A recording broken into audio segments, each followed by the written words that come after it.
happy new month. Good evening. My name is Grace Ongoy, and our sign language interpreter tonight is Boniface Mureithi. Now, Attorney General Justin Muturi has taken the oath of office as a commissioner of the Judicial Service Commission, JSC.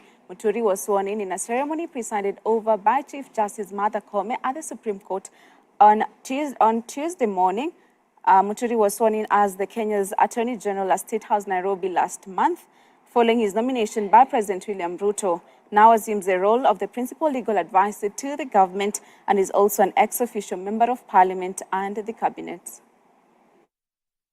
I, Justin Bidan Joka Muturi, In of Attorney General Justin Muturi opens a new desk of responsibilities as he occupies his seat at the Judicial Service Commission. Muturi, who is the former Speaker of the National Assembly, will now be involved in the recruitment and discipline of judges and judicial officers in his new role. He will also oversee the promotion and facilitation of the independence and accountability of the judiciary. go down on records and that I can be held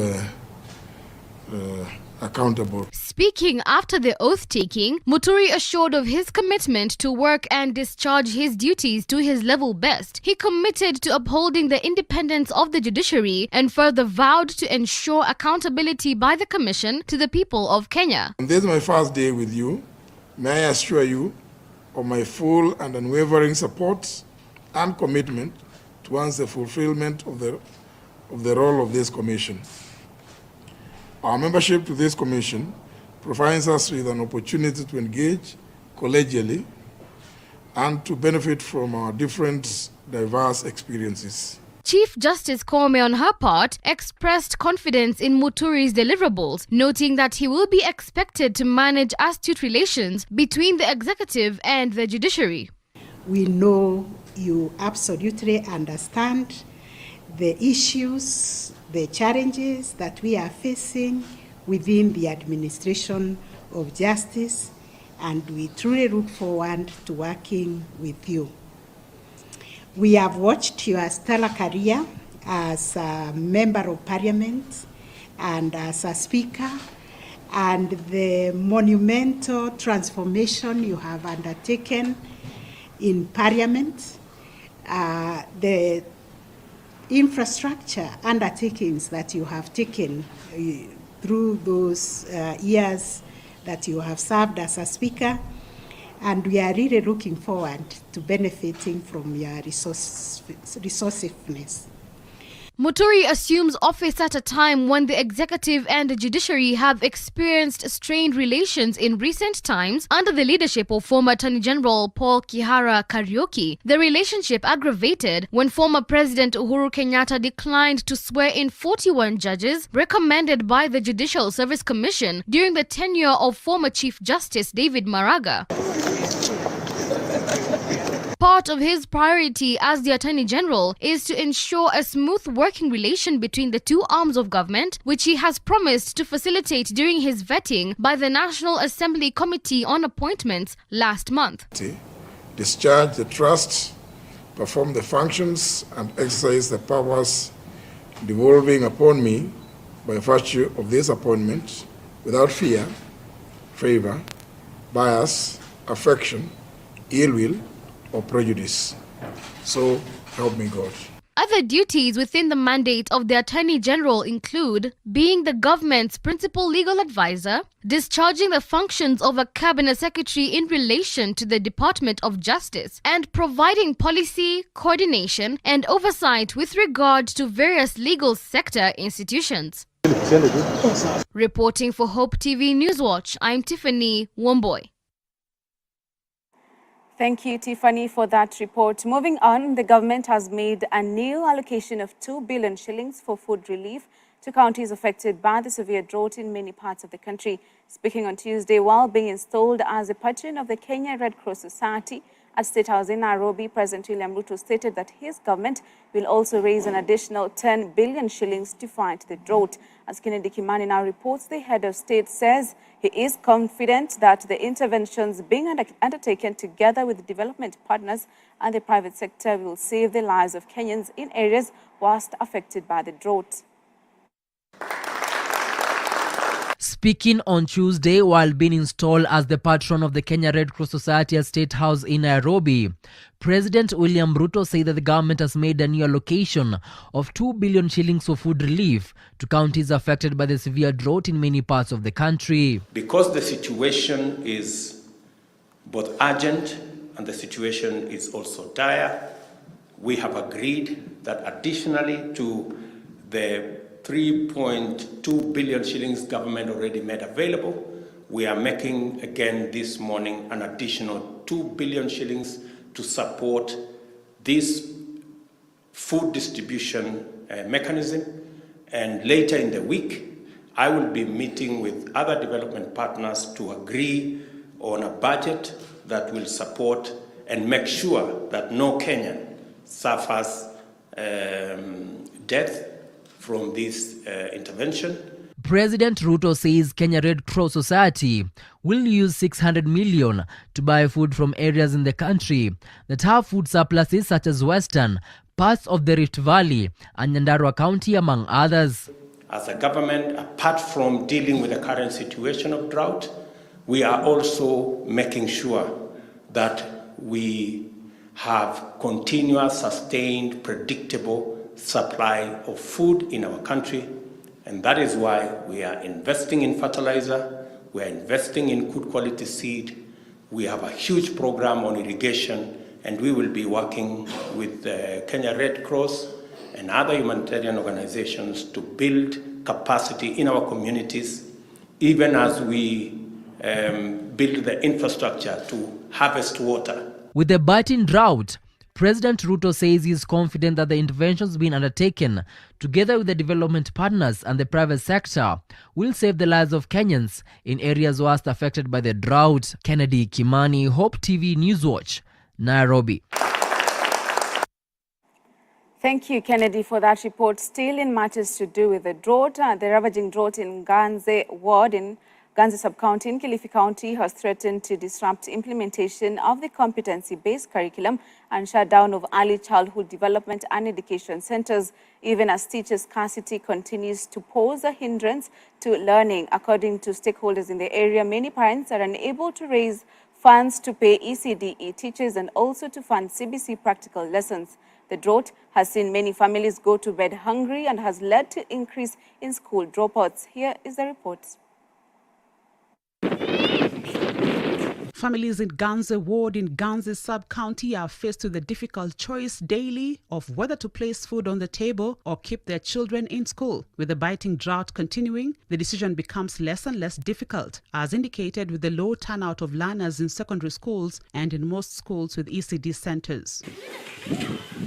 For parents like Lilian Zawadi Katana, who is a mother of 5, CBC practical lessons have become a huge financial burden for her to meet. Sentiments shared by other parents who want the CBC to be scrapped off if the county government cannot meet the cost of the CBC practical lessons. Hali ni ngumu. Mzazi wangalia anaenda kutafuta mfuko, hapati huku, mara analala na njaa. Mtoto naye shuleni anataka kulipia fee. Sasa hali ya huku ni ngumu. CBC basi tunapenda kama itawezekani serikali iondoe CBC. Sababu changamoto. Kukula huna, tena unatakana utoe pesa upeleke. Sasa hiyo pesa itapata wapi? One such school with an ECD center is Petangua Primary School, where ECDE teacher Janet Moringa explains that the school has 174 pupils served by 4 teachers, with only 1 employed by the Kilifi County government. Now, with the drought, however, the teachers have had to sacrifice as parents are unable to pay them. Mwezi huu unapata kama 2,000, mwezi ujao unakosa kabisa, walimu hawajapeana. Kwa hivyo inakuwa ni shida, ni changamoto kwa wazazi.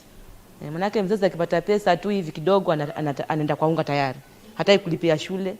Kwa hivyo inakuwa basi unafundisha lakini unavumilia, labda kesho utakumbukwa na Mungu uandikwe kazi. Ganze sub-county has at least 45 government ECDE centers with 52 teachers scattered across 4 locations, including Ganze, Dungicha, Dingiria and Sokoke locations. Another teacher at the school, Felista Charo, who is the only county-employed ECDE teacher, has challenged the government to provide the necessary support to all ECDE centers to enable learners get value for education. Fundumulo ECDE Center in Dungicha location also experiences the same situation as Petangua Primary School. The head teacher, Christine Gona, says that her school has a population of 486 pupils, but the number is reducing due to drought and poverty as families concentrate on searching for food. Ukiangalia mwanzo huko eneo la Ganze kuwa shule nyingi ziko katika hali ya ukame na inakuwa ni ngumu sana kwa yule mzazi kuweza kusimamia mwalimu wa wazazi aweze kulipa kutoa ile fedha. Kwa hivyo ningehimiza kaunti yetu ilete walimu wengi wa county government huku, pia itatoa ule mzigo wa kulipa karo kwa wazazi. Lakini kusema kweli kuna shida. Hii hali ya njaa ya hii area ndio imesababisha hii shida malipo ya walimu. ECDE Teachers Elected Representative Naomi Mboze pointed out that the number of ECDE learners in Ganze ward had dropped from 96 to 65 due to the ongoing drought that has affected the livelihood of residents. Vile tulivyoingia hapa shule kwa upande wa chekechea ilikuwa na wanafunzi 96. Wakati huo kulikuwa kuna mavuno. Kufikia sasa hii enrollment ya ECD imeshuka. Meanwhile, the Presidential Working Party on Education Reforms on Tuesday began collecting views on how best the CBC can be implemented. The 49-member team set out in Kwale, Taita Taveta, Marsabit, Nyandarua, Turkana, Kericho, Busia and Migori counties to get recommendations on the CBC.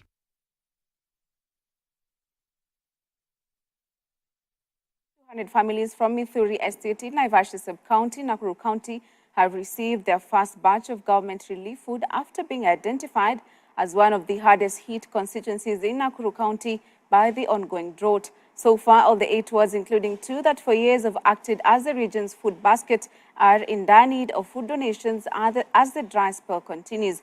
Speaking during the food distribution exercise, Naivasha MP Jen Kihara said that tens of families in the vast constituency were sleeping hungry due to failed crops caused by the drought. Kihara noted that the whole constituency was facing an acute shortage of food and water and has called for more support from the state and well-wishers.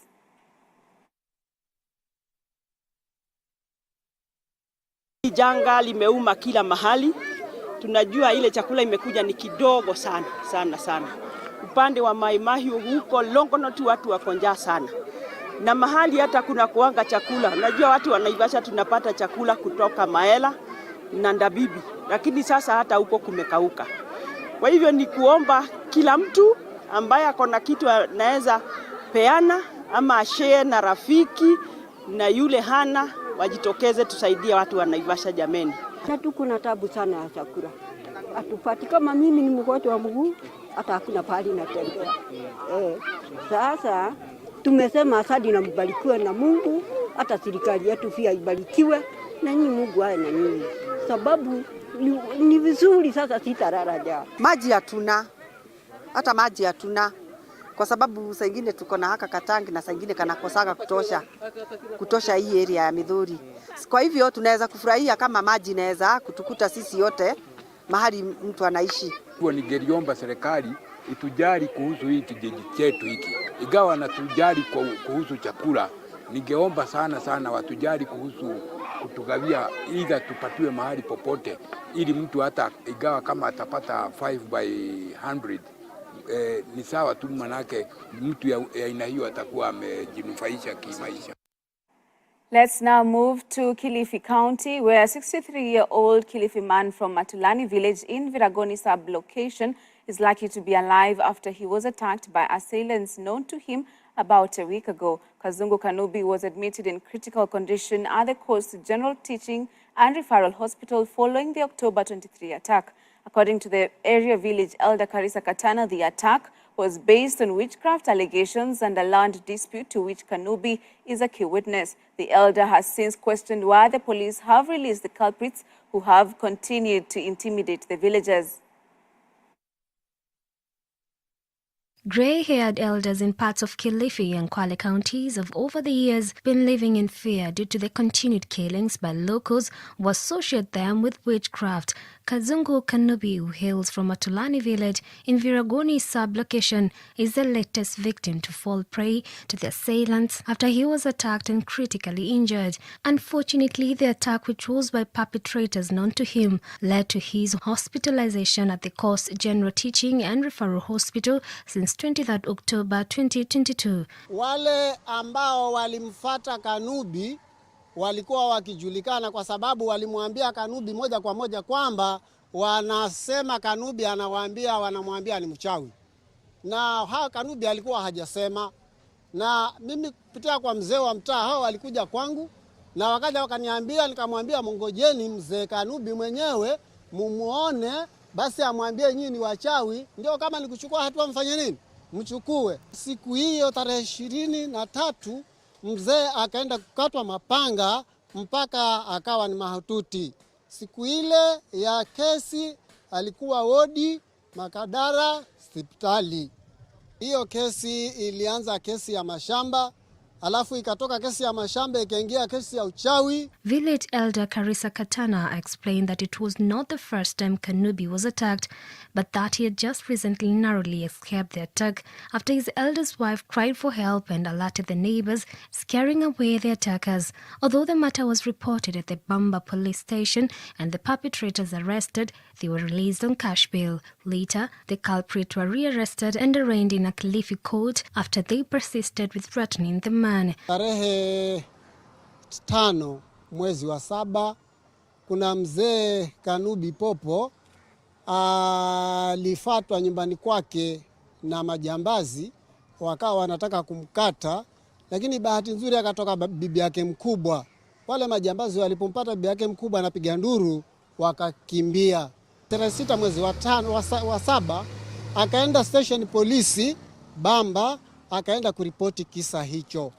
Na wale majambazi wakachukuliwa hatua, wakashikwa na wakapelekwa Bamba station police, alafu wakatolewa cash bili wakatoka. Katana, while calling for speedy investigation on the matter, has questioned why police have released the culprits to roam around freely and yet they continue to threaten the residents. Both the national and the county government have, however, scaled up with efforts in ensuring that the elders are protected, with Kaya elders from Coast Region coming out strongly to condemn the killings. Mara nyingi serikali inasema ukipata habari lete, na ukipeleka kama ni uhalifu watu wanashikwa, alafu wanaachiliwa, alafu wanaanza kukuandama we mzee wa mtaa. Hata mimi pia saa hii sina usalama. Dolly Murigimbuvi for Hope TV. The Senate Business Committee has committed to finding lasting solutions to problems affecting the nation, including the harsh economic times, adverse effects of climate and unemployment. Speaking after the official opening of the Senate induction in Mombasa County, Deputy Senate Speaker Kathuri Murungi said the committee will focus on delivering Kenyans' high expectations, noting that the committee will focus on thematic areas, among them mandate and legislative process and marshalling of the legislative business.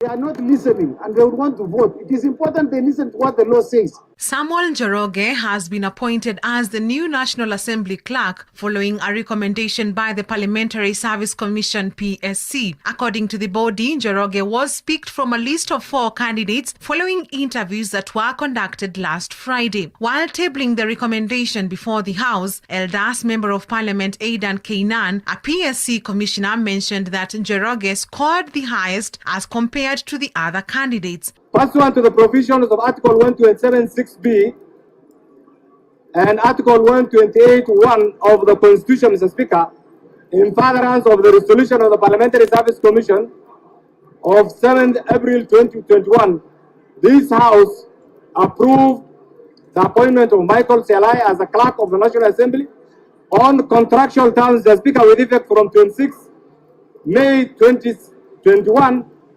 and ended on 31st July 2022, barely some few days, Mr. Speaker, before the election. Following the approval by the committee, the National Assembly this evening voted to okay the committee's report. Meanwhile, National Assembly Speaker Moses Wetangula now says the new Parliament Towers building, where members of Parliament will have their offices, is ready for occupation. In his communication to the House, Wetangula stated that the National Assembly will get 280 out of the 331 offices.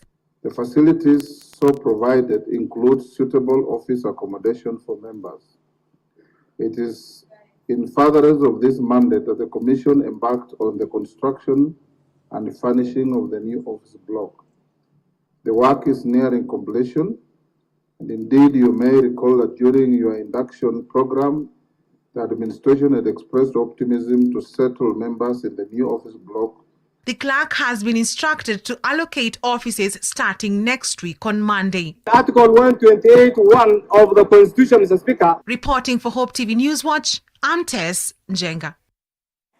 Let's now go for a fast break in Hope TV Newswatch. We'll be back with more stories. Don't go away. They are not listening and they would want to vote. It is important.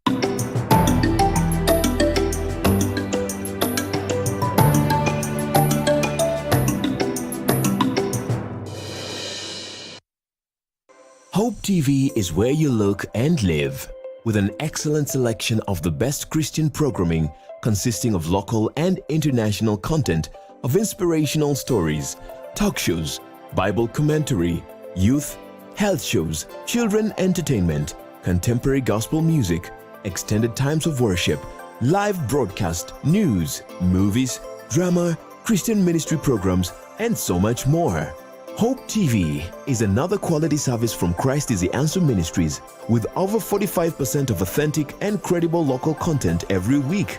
Hope TV is a sister station to Hope FM, Kenya's leading Christian radio station, with footprints across the country. Tune in to Hope TV, where you look and live.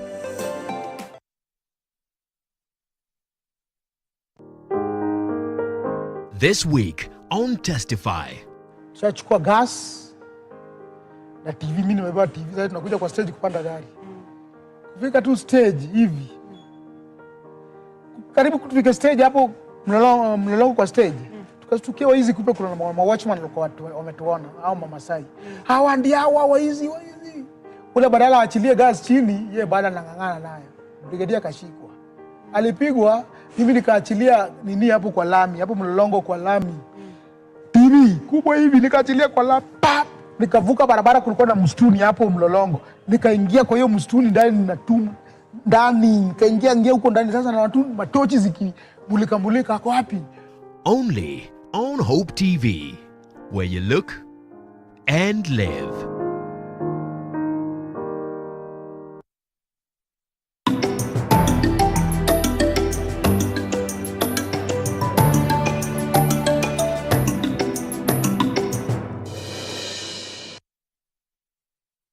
Sorry for that mix-up. We played the wrong story. Let's do that again. The National Assembly has approved the appointment of Samuel Njoroge as a National Assembly clerk. Njoroge emerged best from a list of 4 candidates following interviews that were conducted last Friday. Deputy Clerk Sarah Kioko has been holding the position in an acting capacity after taking the mantle from Michael C. Alai. Tess Njenga now reports. They are not listening and they would want to vote. It is important they listen to what the law says. Samuel Njoroge has been appointed as the new National Assembly clerk following a recommendation by the Parliamentary Service Commission PSC. According to the body, Njoroge was picked from a list of 4 candidates following interviews that were conducted last Friday. While tabling the recommendation before the House, Eldas Member of Parliament Aidan Kainan, a PSC commissioner, mentioned that Njoroge scored the highest as compared to the other candidates. Pursuant to the provisions of Article 127(6)(b) and Article 128(1) of the Constitution, Mr. Speaker, in furtherance of the resolution of the Parliamentary Service Commission of 7th April 2021, this House approved the appointment of Michael Selai as the clerk of the National Assembly on contractual terms, Mr. Speaker, with effect from 26 May 2021 and ended on 31st July 2022, barely some few days, Mr. Speaker, before the election. Following the approval by the committee, the National Assembly this evening voted to okay the committee's report. Meanwhile, National Assembly Speaker Moses Wetangula now says the new Parliament Towers building, where members of Parliament will have their offices, is ready for occupation. In his communication to the House, Wetangula stated that the National Assembly will get 280 out of the 331 offices.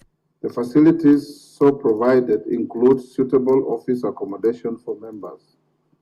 It is in furtherance of this mandate that the Commission embarked on the construction and furnishing of the new office block. The work is nearing completion, and indeed you may recall that during your induction program, the administration had expressed optimism to settle members in the new office block.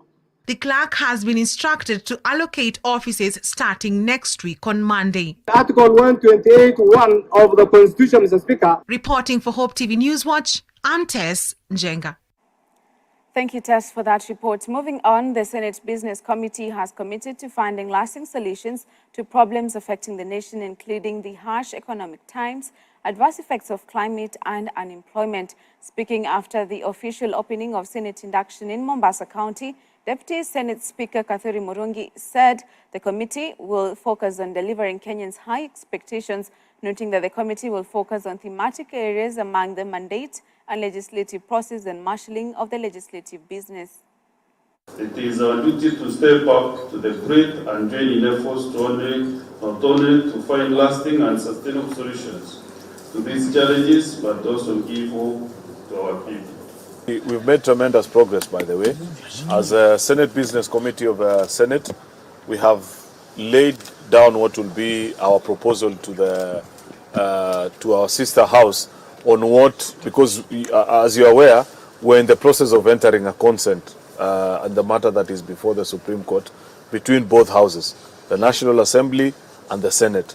As a SBC, we approved last week what we consider to be our terms of the consent. They are not conditions, they are terms to negotiate with, and proposals actually that we've given to our Speaker and asked him to negotiate with his colleague from the National Assembly together with his team. Na tunaomba wataendelea kusemezana na kuongea yale maneno yako pale, sababu ile issue iko ni kidogo na ipaswi kuwa na tashwishi kubwa vile inaonekana kwa mindi. Many of the issues that we hear being played out in the media are best resolved in a sitting amongst the leaders. Because I don't believe that hardly 2 months after you have been elected, you have quarreled or reached a point where the differences have reached a point where you consider them to be irreconcilable. Sisi jambo letu tu ni kuwatia moyo zaidi na kuambia wale ma MCA ya kwamba ni uwema wakiwa wataketi kama jamii ya Meru. Kazi imeanza sasa, wamechaguliwa, wakae chini na gavana wao waongee. Hakuna jambo ambalo haliwezi kusuluhishika ama kutatuliwa. And there was a stalemate at a matatu parking station in Machakos town after irate PSV operators demanded for the exit of Probox operators on the road who have been operating illegally. According to Machakos Matatu Operators Chair Onesimus Chalo, their Probox counterparts have been denying them a chance to get customers. They're now calling on the county government and the National Transport and Safety Authority, NTSA, to intervene. In a rejoinder, Probox operators vowed to resist any move to remove them from the stage, claiming that they are legit operators who have complied with all the rules and regulations. Ukiangalia matatu zetu zimecomply na kulingana na zile sheria ambazo tumepewa na NTSA ambayo ndio licensing authority ukitaka kufanya biashara ya matatu. Lakini hizi Probox ukiangalia hapa, insurance yao kwanza ni private, magari zao ziko tinted, wanabeba abiria karibu 10 na kitu mpaka kwa boot. Na sasa sisi tumeona serikali ambao wanafaa kulinda kazi zetu ambao ni traffic police wameshindwa na kazi, na ndio maana unaona wenye matatu leo wote wamejitokeza kuja hapa ili waweze at least kulinda kazi zao. Na tunataka tuulize, sababu traffic police wamelemewa na hii kazi, sababu hizi magari zikibeba hapa zinawapata kwa barabara na wazisimamishi, lakini wao kazi yao ni kukimbiza matatu zetu, kuzitafutia makosa kidogo ilhali hizi ambazo ni illegal PSVs ambao zinabeba abiria wengi mpaka hata kwa boot hawana insurance, hata hawaulizi kitu na wasimamishi huko kwa barabara. Kwa hivyo tunataka tuulize serikali na sana sana traffic police wafanye ile kazi ambao wanafaa kufanya. Wanaelewa sheria, wamekuwa trained kwa hiyo kazi yao, na wanajua ile gari ambayo inafaa kubeba abiria na ile ambao haifai kubeba abiria. Kama hawa wa Probox wanasema wamelipa sijui nini kwa county, waende wabebe mahali taxi huwa zinabebea. The tourism industry is mourning the death of Dida, who is possibly Africa's largest female elephant, who was residing at Tsavo East. The Kenya Wildlife Service, who announced her death, have said she died from natural causes due to old age, having lived a full life of about 60 to 65 years. Dida has served as both the subject to various documentaries and an iconic tourist attraction.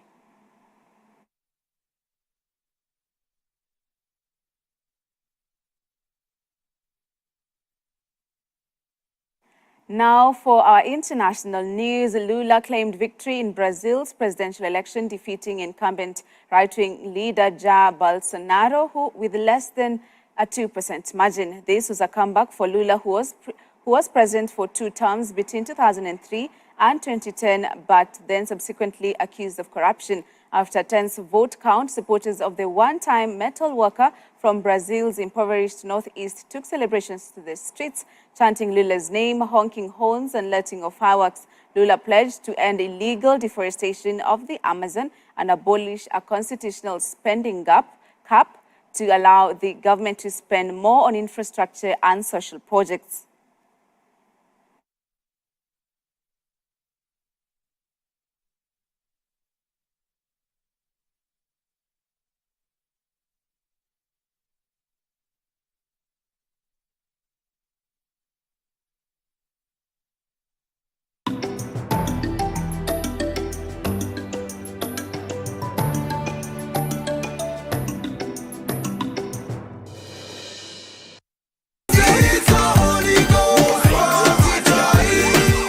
On Hope Junction, every Saturday, get to enjoy songs that cater to the young and young at heart. Let the beat keep your head nodding.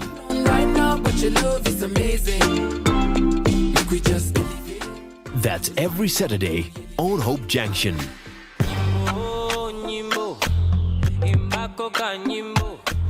From 10 a.m.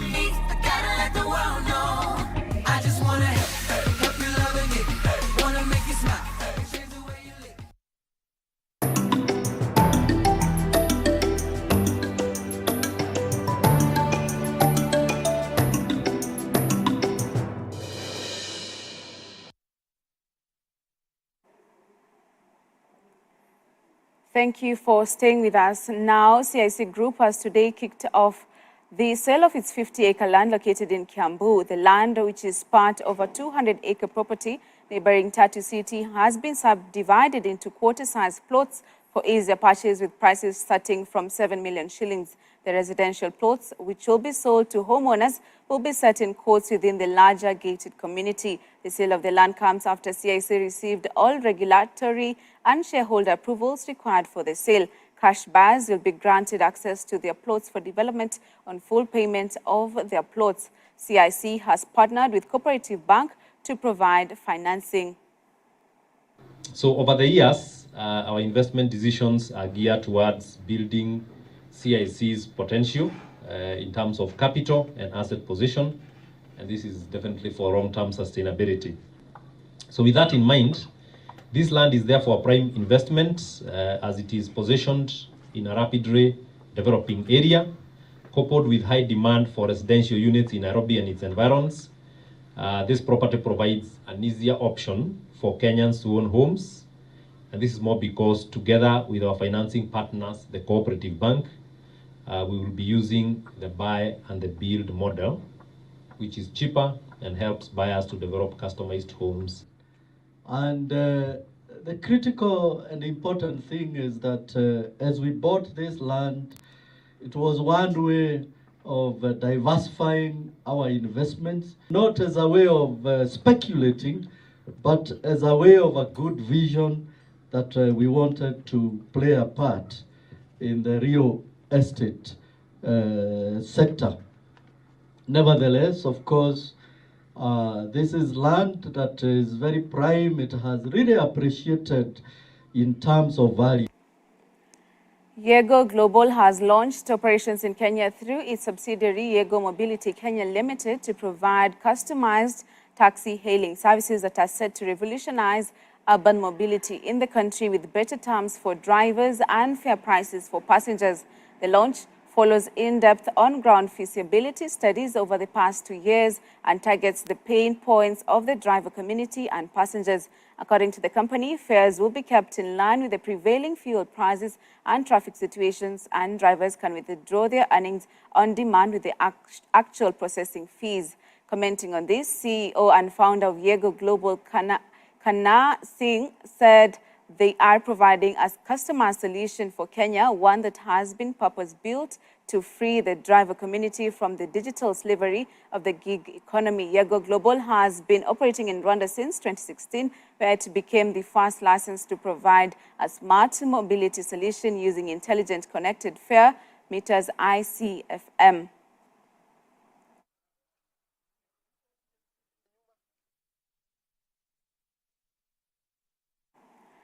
Now, Optiven has committed to supporting the youth through mentorship and training through the Optiven Graduate Mentorship Program. Speaking during the launch of the Kenya Youth Employment and Entrepreneurship Accelerator Program and KEPSA's call to action on the drought situation in Kenya, Optiven Group CEO George Oshuri noted that the Optiven Graduate Mentorship Program had graduated 20 youths who went through 3 intense months of mentorship and training have already been absorbed into the organization. Washuri at the same time called on the government to waive taxes on emerging SMEs for up to 3 years so that they are able to provide jobs to the Kenyan youth.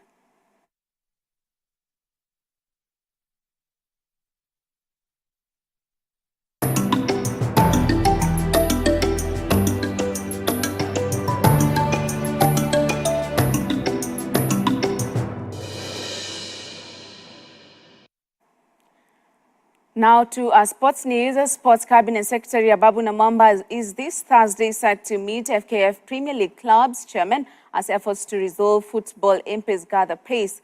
Namwamba, who took over last Friday, promised to resolve the stalemate that resulted in Kenya being suspended by FIFA in February. This was a result of his predecessor disbanding Football Kenya Federation, FKF, and installing a caretaker committee to run football in the country. The new CS made a call to FIFA on Friday and reportedly met FKF President Nick Mwendwa as he works towards taking back Kenya to FIFA's good books. The ban had resulted in the national teams and clubs missing out on FIFA competitions.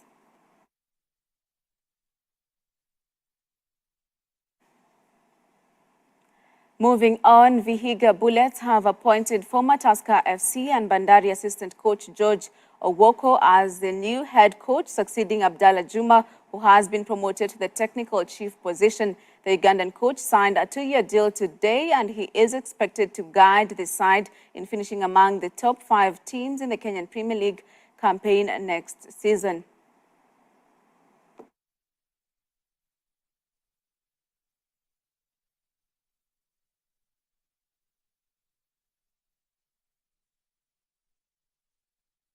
And that sports news brings us to the end of this live broadcast. My name is Grace Angoe, and our sign language interpreter tonight has been Boniface Mureithi. Bye-bye.